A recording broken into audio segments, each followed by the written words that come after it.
Alors bonjour Frédéric Tadei. Bonjour. Merci de nous recevoir chez vous pour enquête et débat. Alors je précise tout d'abord que vous ne m'avez jamais invité dans Ce soir ou jamais, ce qui fait qu'il n'y a pas de connivence entre nous possible. Ah, on pourrait, non, moi, à mon avis, la connivence ne s'arrête pas là.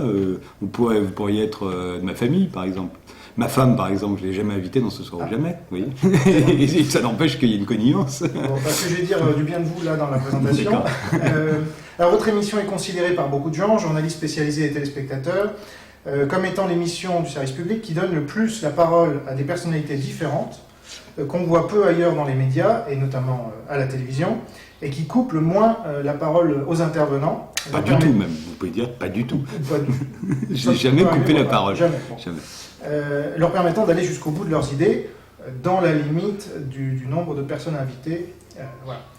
Alors première question, est-ce que Ce soir ou jamais sera renouvelé l'an prochain, et est-ce que ce sera la même formule ? Ce soir ou jamais est reconduite, ce sera toujours le mardi en deuxième partie de soirée. Si vous voulez, il n'y a pas de formule de Ce soir ou jamais. La seule fois où il y a eu quasiment une formule, et c'était contre mon gré, c'était cette année, parce qu'on est passé en hebdo, que c'était donc il fallait retrouver un tempo à l'intérieur d'une émission plus longue, mais moins régulière. Enfin régulière mais pas quotidienne, et ça s'est retrouvé au moment de la présidentielle, donc en fait l'émission est devenue une espèce de longue revue de presse. Et là, tout à coup, elle s'est formatée d'une manière que j'ai trouvée très désagréable, et je me suis hâté, dès que la présidentielle s'est terminée, de retrouver les fondamentaux, c'est-à-dire l'absence de formule, et puis surtout la possibilité d'aller au fond des sujets, de passer 1 heure sur un sujet, ce qu'on avait perdu à cause de cette foutue présidentielle.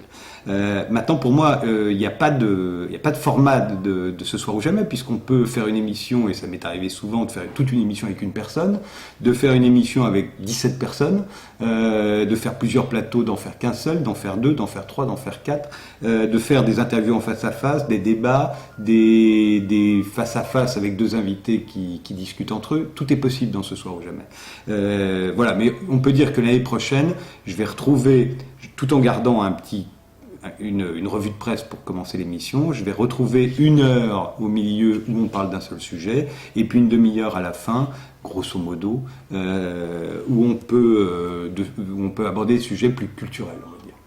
Vous avez vu, je vais essayer de ne pas vous couper non plus, donc comme ça on va pouvoir s'entendre. Alors avant d'en venir aux invités de Ce soir ou jamais, un mot sur le concept de votre émission. Pourquoi invitez-vous autant de gens quand même, en moyenne, disons, par émission, ce qui divise d'autant leur temps de parole et les oblige à s'interrompre? Ça, c'est un problème. Il y a plusieurs raisons. C'est arrivé cette année, plus que je ne le voudrais, pour la raison que je viens de vous expliquer, à savoir que c'était devenu une longue revue de presse avec plein de gens qui arrivaient, qui sortaient, etc. Et puis parce qu'il fallait trouver ce qu'allait être cet hebdo, parce que Ce soir ou jamais a été inventé pour être une quotidienne. Donc tout à coup, on a envie de plus de gens parce que j'étais habitué à ce que chaque semaine il y en ait beaucoup. Mais sinon, Ce soir ou jamais, je l'ai fait assez régulièrement à 6, je l'ai fait à 8, et quand c'était une émission d'1h10, 6, ça va, on a du temps. L'année prochaine, il y aura moins de gens en même temps sur le plateau, vraisemblablement. Mais je vais vous dire la vraie raison pour laquelle. D'abord parce que j'ai toujours l'impression, dans Ce soir ou jamais, on peut inviter tous les gens de culture.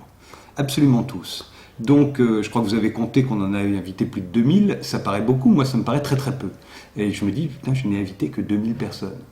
En 6 ans. Différentes en 6 ans. Donc, j'ai tout à fait conscience que j'en ai invité peu par rapport à tous ceux que j'aurais pu inviter. Et comme il y a assez peu, enfin on va en discuter, mais il y a assez peu de parti pris de ma part, c'est-à-dire qu'il n'y a pas les gens que j'aime bien et que j'invite et les gens que j'aime pas que j'invite pas, donc je me sens tout à fait coupable d'en inviter si peu. Donc la tendance, ce sera d'en inviter plus qu'il ne faudrait. L'autre raison, c'est que je veux avoir sur ce plateau une grande diversité.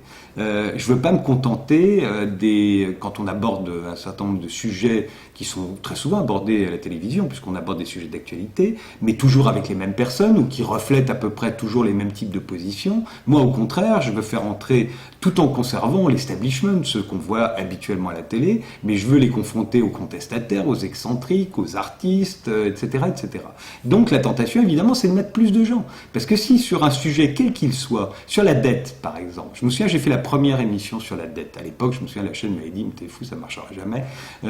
Et puis ça fait une énorme audience. Je me souviens, c'était bien avant qu'on parle de la dette à tous les JT. Hein. Mais sur la dette, vous faites une émission sur la dette. Si vous invitez 4 personnes, vous invitez lesquelles? Très très vite, vous allez voir que pour avoir une vraie diversité de vision de la dette, et c'est ça ce soir ou jamais, c'est une vision de gens imaginatifs, créatifs, intellectuels ou artistes. Mais si vous voulez avoir une vraie vision de la dette, il en faudra minimum 6, et la tentation ce sera d'aller jusqu'à 8. Parce que là, vous aurez vraiment des points de vue très très très originaux. Donc voilà, là, les 2 raisons, elles sont là. C'est les raisons pour lesquelles il y a parfois beaucoup de monde sur ce plateau. C'est plutôt, c'est pas parce que j'ai l'impression qu'ils parleront moins. C'est pas ce but-là. C'est qu'ils seront obligés de parler différemment. C'est pas pour maintenir l'attention aussi, parce qu'on sait que pour des raisons d'audience, on a besoin que la parole circule vite. Si moi j'avais des soucis, par souci d'audience ou de ménager un côté spectaculaire, je prenais la décision d'inviter plus de gens pour qu'il y ait plus de tempo, je ne ferais pas ce que j'ai toujours fait depuis le début de cette émission, c'est-à-dire que je n'ai jamais coupé personne. C'est la seule émission de télé où vous pouvez parler 8 minutes sans que je vous interrompe. Et c'est arrivé. 8 minutes, c'est arrivé. Le pire, c'est le pire, on peut le dire, c'est Andrzej Wajda qui, je crois, a fait 14 minutes en polonais.